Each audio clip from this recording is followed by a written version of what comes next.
So basically, we were a social-first news organization focusing on global human rights issues.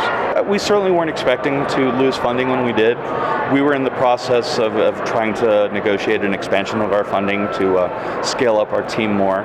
But First Look's been working on a number of projects that are going in a different direction, and they concluded it would be a good time for us to part ways. The best part of Reportedly, I'd say, were the people. There were half a dozen of us that came together. We've only met in person twice because we're split between Europe and the United States.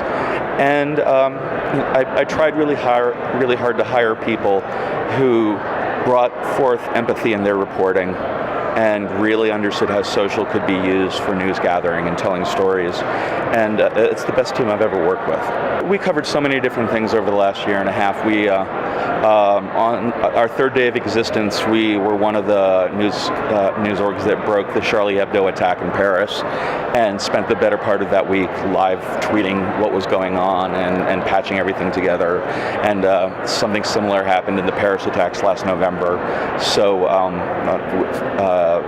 we've developed a reputation, for better or for worse, being pretty good at terrorism coverage. But at the same time, we tried other things, such as we covered the refugee crisis first by focusing on the social media side, and then having our team go to the places that refugees had to come through, the different islands in the Mediterranean, the detention centers, and things like that, so we could try to create a sort of a collection of stories that weren't just traditional reporting and weren't just social media, but hopefully brought together both sides.